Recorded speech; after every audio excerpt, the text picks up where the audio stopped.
Hello. Hello. I'm trans, by the way. Don't panic. We'll get to it. Hello. Hi. Oh, this is nice. It's nice to be back here. This is wonderful, isn't it? Good.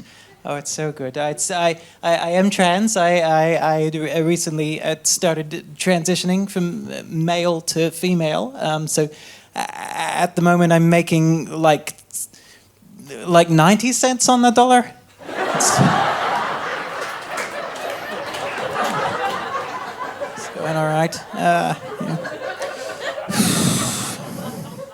People they'll say bad things to you. They say weird things to you. You know, like people say to me, "Oh, do you miss being a man? Do you miss being a man? Do you miss being a man?" Fuck no. I miss pockets. Yeah, I miss pockets a lot. Scientists think they might be able to transplant a uterus now. They think that's a possibility for trans women in the future. That's exciting, isn't it? And that's very... still can't sew a pocket into some fucking jeans, though, can they? So, I don't know. People will ask you inappropriate questions. You know, when you're trans, people will ask you about your junk a lot. Don't. And it doesn't matter anyway, you know, genitals are like Mexican food, you know, we all have the same thing, it's just folded differently.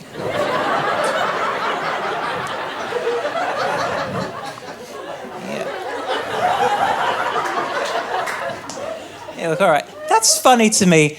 But also it doesn't sit entirely well with me because I love Mexican food. It's a rich and diverse cuisine, but there is an understanding that it's somewhat homogenous, which I've turned into a joke for the purposes of comedy. What I'm saying is don't email me, I know.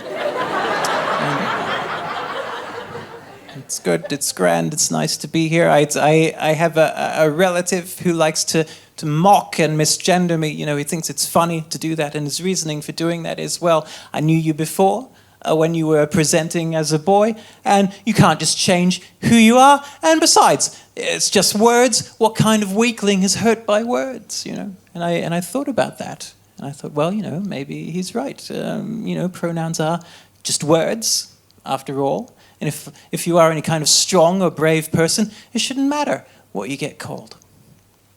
So I decided to put this theory into practice by introducing him to my friends as a recently released sex offender. You'd be surprised, it turns out words actually do matter quite a bit. Fucking snowflake, right? So I don't know. I don't know when I realized. I think probably I realized that something was up at about 13 when I became very sad that I didn't menstruate, you know. And I thought, oh God, I'm pregnant.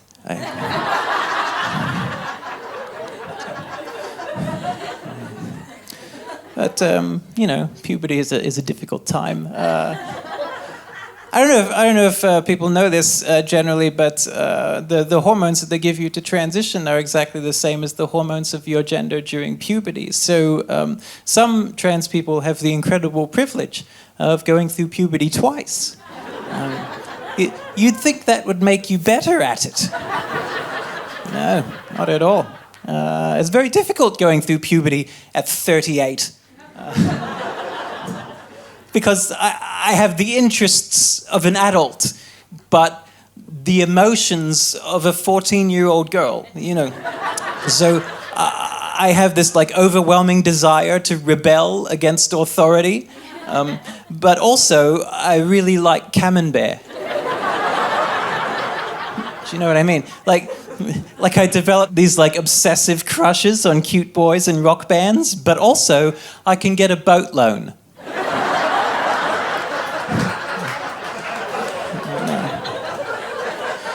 What do you do with that?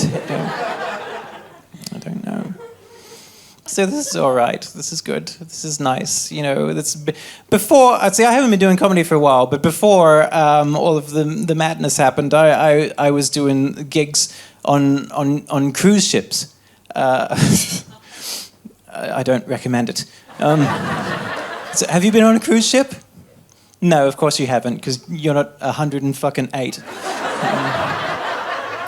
They were very old. They were very old on this particular cruise ship. Everybody was over 80, right? 80 was the minimum. They were very old, and it's hard to make fun of the elderly, you know, because we're taught to respect and revere the elderly, right? But we forget that the dumb fucks get old too, and you know, and we don't know what to do with them, right? So we put them all in one place.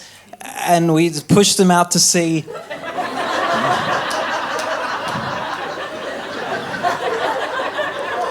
They keep coming back. And they hated me. They hated me.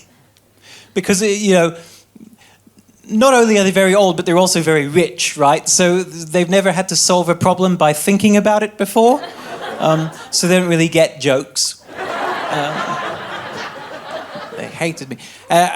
So there's only one type of joke that they get. It's a type of joke called a pullback and reveal. And what that is, that's where you give your audience one piece of information, right?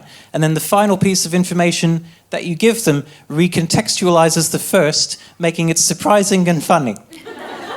And it's invariably something lowest common denominator. You know, it's always stuff like, oh, I caught the bus here. It's always weird when you catch the bus, you know, because there's always that one guy on the bus. You know, this guy on the bus. You've all seen this guy on the bus. You know, he stinks and he's ranting about the CIA and he's masturbating into some crisps. You know this guy. It doesn't help when he's the bus driver. Am I right? And I don't do that. I don't do that, and they hated me. I'm not sure why they hated me exactly. I think possibly it was because I represented the new era. And when they saw me, they realized that the world that they had grown up in was now gone forever. And they were literally set adrift. In the last shrinking bubble of their own disappearing ideology.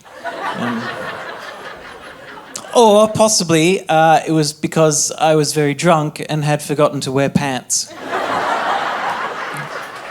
And that's how you do a pullback and reveal. I have to go. Thank you for having me. Good night. Bye. Keep that.